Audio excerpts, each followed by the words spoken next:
الحمد لله رب العالمين والصلاة والسلام على رسول الكريم أما بعد فأعوذ بالله من الشيطان الرجيم بسم الله الرحمن الرحيم من عمل صالحا من ذكر أو أنثى وهو مؤمن فلنحيينه حياة طيبة ولنجزينهم أجرهم بأحسن ما كانوا يعملون. محترم صدر صاحب اور میری دینی بہنوں، آج اس محفل میں عنوان تقریر ہے اسلام میں عورتوں کے حقوق. اسلام ایک بہترین مذہب ہے جو کمزوروں کو بھی ان کا حق دلاتا ہے، اور اسلام نے عورتوں کے حقوق کو واضح طور پر بتا دیا. تو آئیے دیکھتے ہیں کہ اسلام نے عورتوں کے کیا کیا حقوق بتائے ہیں. شریعت میں عورت کی حفاظت اور کے حقوق کے پاسداری. اسلام سے پہلے عہد جاہلیت میں عورت کو کوئی مقام نہیں تھا اور اس کو کوئی بھی عزت نہیں تھی، اور وہ عورت مرد کی ملکیت میں ہوتی تھی اور مرد اس کو جیسے چاہے اس کے ساتھ سلوک کرتا تھا، اور وہ مرد مر جانے کے بعد وہ عورت اس کے وارثوں کی ملکیت میں آ جاتی تھی. لیکن اسلام آنے کے بعد وہ عورت کو مکرم اور باعزت قرار دیا اور اس کے حقوق کو بیان کر کے اس کو شرعی و دستوری حیثیت بخش دی. قرآن و حدیث کے بہت سے مقامات پر عورت کی پرورش کے فضیلت اور اس کے حقوق کے پاسداری اور عبادتوں میں مرد کے برابر ثواب ملنے کا تذکرہ اور ہدایات موجود ہے.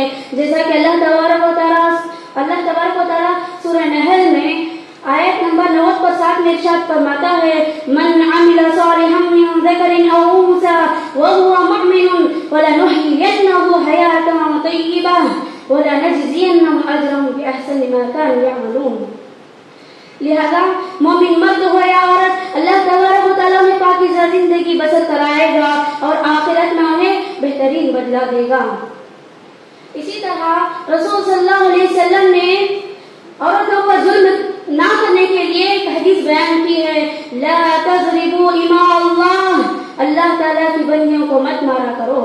حضرت ام کلثوم بنت ابو بکر رضی اللہ عنہا روایت کرتی ہیں کہ لوگوں کو عورتوں پر ہاتھ اٹھانے سے منع کر دیا گیا تو لوگوں نے آپ صلی اللہ علیہ وسلم سے عورتوں کی شکایت کی تو آپ صلی اللہ علیہ وسلم ان سے غیر جانبدار ہو گئے اور فرمایا تمہارے بہترین افراد ایسا نہیں کریں گے.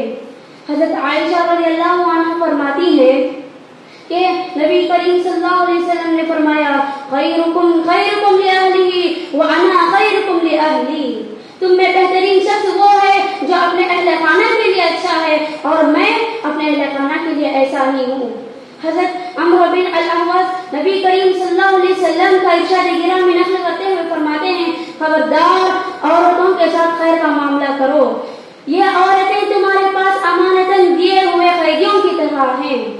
اور اسی طرح اللہ تبارک و تعالیٰ سورہ نساء میں ارشاد فرماتا ہے: وَعَاشِرُوهُنَّ بِالْمَعْرُوفِ، ان کے ساتھ بھلے طریقے سے زندگی گزارو.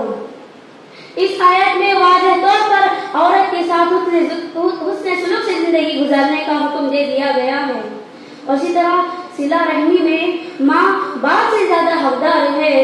ابو ہریرہ رضی اللہ عنہ روایت کرتے ہیں کہ ایک شخص نبی کریم صلی اللہ علیہ وسلم کے پاس حاضر ہوا اور فرمایا: من احق بحسن صحابتی. تو آپ صلی اللہ علیہ وسلم نے فرمایا: امک. پھر پوچھا اس سے، پھر کون؟ تو آپ صلی اللہ علیہ وسلم نے فرمایا: ثم امک. پھر پوچھا تو پھر آپ صلی اللہ علیہ وسلم نے فرمایا: ثم امک. پھر چوتھی مرتبہ پوچھنے پر آپ صلی اللہ علیہ وسلم نے فرمایا: ثم ابوک. اسی طرح وراثت کے بارے میں آتا ہے، اسلام میں عورت کا حصہ مرد کے مقابلے میں زیادہ بنتا ہے، اور قرآن میں عورت کے 8 حصے مقرر کیے گئے ہیں اور مردوں کے صرف 4 حصے مقرر کیے گئے ہیں. ان حصوں کی تقسیم میں ہم کوئی اختلاف نہیں کر سکتے. ہم ان حصوں کی تقسیم میں غور کریں تو ہمیں حکمت ملتی ہے.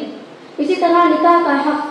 زمانے جاہلیت میں کسی بھی اہم معاملہ اور مسائل میں عورت کو بولنے کا حق نہیں دیا گیا تھا، اور نہ ہی وہ اپنی شادی اور اپنے شوہر کے بارے میں زبان کھول سکتی تھی. اور اگر وہ کوئی رشتہ اپنے والدین کے لیے رد کرنا چاہتی تھی تو اگر زبان کھول دیتی تو اس عورت کو بد اخلاقی اور آوارگی کا تصور کیا جاتا تھا. لیکن اسلام آ کر یہ واضح کہہ دیا کہ عورت کی اجازت کے بغیر اس کا نکاح نہیں ہوتا. جیسا کہ پیارے نبی کریم صلی اللہ علیہ وسلم کا ارشاد ہے: لا تنكح الأيم حتى تستعمر ولا تنكح البكر والبکر حتی تستأذن. بیوہ اور طلاق شدہ کا نکاح اس کی رائے معلوم کیے بغیر اس کا نکاح نہیں ہوگا، اور باقرہ کا نکاح اس کی اجازت کے بغیر اس کا نکاح نہیں ہوگا.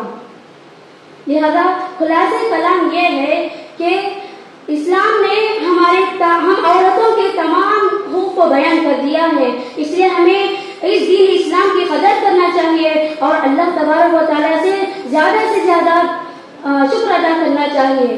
دیکھیں اسلام سے پہلے ہماری کیا حالت تھی اور اسلام کے بعد کیا حالت ہے. آج ہم اس اسلام کے زیر سائے میں کتنی عزت سے جی رہے ہیں.